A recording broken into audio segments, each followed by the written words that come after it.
we're going to be talking about the best non-alcoholic wines. If we haven't met before, my name is James Follent, and I believe the world of Australian wine is beautiful and complex, so I create videos for wine lovers to learn more about the world of wine. If you're new here, please consider subscribing as we talk about the best non-alcoholic wines. Let's jump straight into it. Dan Murphy's offer a range of different non-alcoholic wines and just non-alcoholic drinks in general. For me, the best success that I have had has always been with the McGuigan Zero series. So that's a relatively new series of drinks. I've clicked on the Chardonnay, even though I'm not particularly a fan of Chardonnay generally, but as an option for what's currently out there, I think the McGuigan Zero range is probably one of my favorite, and I'm also a bit biased. I currently have a McGuigan's membership, which plays into that as an example of my experience. So looking at the McGuigan website, talking about that McGuigan Zero range, the alcohol-free wines, they've responded to global acceleration of moderation and abstination, abstaining from alcohol, by expanding its portfolio to offer consumers greater choice and greater variety. So talking about the best wines, best non-alcoholic wines, I'm going straight to the punchline. I think McGuigan Zero are some of the best ones out there from what I've tried. With an intensifying moderation mindset sweeping global markets, they've responded through the launch of McGuigan Zero, a range of zero alcohol wines that are now available across key markets, including Australia, New Zealand, and the United Kingdom. McGuigan Zero gives those consumers who are abstaining or moderating a known and trusted choice as they navigate the solo category. About consumer choice, we are focused on putting the consumer at the heart of our business, so the move into the zero alcohol category was a natural fit for the McGuigan brand. Less than a year since its launch, McGuigan Zero has become part of the consumer's repertoire within the category, and we see zero alcohol as an important consumer offering as the behaviour continues to change and evolve. And the McGuigan Zero range seems to be pretty consistently available for under $20, and I found it interesting. The McGuigan Zero range I've seen available in supermarkets, I've seen them in Woolworths, I've seen them at service stations as well, so you can buy it like a general commodity as well as find it in bottle shops. We can see that they're coming in about $10 a bottle here at Dan Murphy's. My interesting experience with the McGuigan Zero alcohol sparkling wine, the wine tastes relatively good. I really struggled to get a cork off on the top of this bottle recently when we were celebrating the Queen's birthday. The cork just got stuck. I tore it in half trying to pull it out, and I probably didn't chill the wine enough for the pressure to do its thing to help bring the cork out as well. From memory, these wines are often made through the process of a traditional wine, and then they use like a centrifuge to spin the wine around and spin the alcohol out. I think the rosé is definitely up there with its kind of bright lifted aromas of delicate red fruits complemented with hints of rose petal. The palate is generous with flavours of strawberries, pink grapefruit, and leading to a crisp and refreshing finish.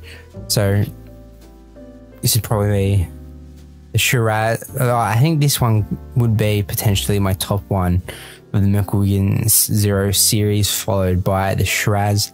The Shiraz, because I'm such a big fan of Shiraz, isn't quite there yet. It kind of tastes like quite a sweeter grape juice than kind of a traditional full-bodied Shiraz. But I think the McGuigan Zero alcohol rosé is much closer to the real deal in terms of being crisp, refreshing, with the taste being light, fruity, and refreshing as we think about those non-alcoholic wines.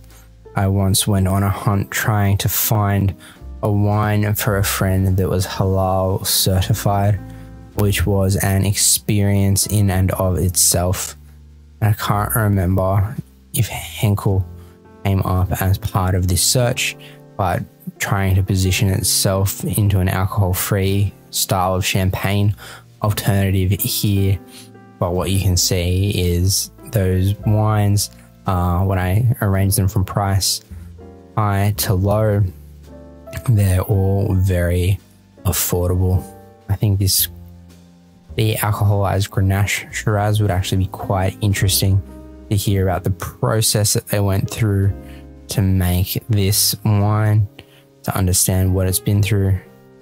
The reviews are pretty, these two are pretty dismal, that are recent. These two are much more agreeable, much better fan of it for your consideration. The other one that I often see on the shelves of a bottle shop are the Elderton. Can't say that. I haven't tried the Maggie Beer one, but I was interested in seeing Maggie Beard potentially doing this Ruby Cabernet thing.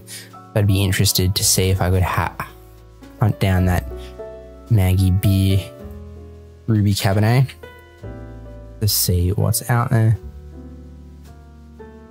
There's even websites. I've never come across this one before, but coming across wines that are non-alcoholic, this one has a range of the Maggie Beer as well as a range of other wines that you may not necessarily see out and about. So if you're joining me here this evening, we're looking at the best non-alcoholic wines out there in the market. It's a fairly limited market with what's out and about and around. And I've just stumbled across this particular website and I've never come across it before, so I'll try and see if I can find any brands that I'm familiar with. And I find it interesting to see on here there were some mango wines as well. It all kind of look like some really interesting kind of imports. Product of Germany. Billabong Brut. Sounds super Australian. I'd save that one for later. Pull out a Billabong Brut for a debonair sparkling wine with a light floral nose. Probably move along from that one pretty quickly. Blue Nun is a brand that I keep seeing come up over and over again when I'm looking for this. However, a lot of the other brands are brands that I'm not necessarily familiar with what they've been producing. One non-alcoholic drink that I do remember, it was packaged in a wine bottle. Oh wow, here's a list. Yeah, the McGuigan Zero comes up there towards the top. This Marlborough Sauvignon Blanc is up there as well, apparently, from Dan Murphy's. And apparently you can also find McGuigan Zero on Amazon as well. It'll be interesting. I haven't seen Lindemans when I was just looking then. Member offer out of stock. McGuigan Zero. This is me also going down a bit of a rabbit hole, being able to see if I can buy McGuigan wines online.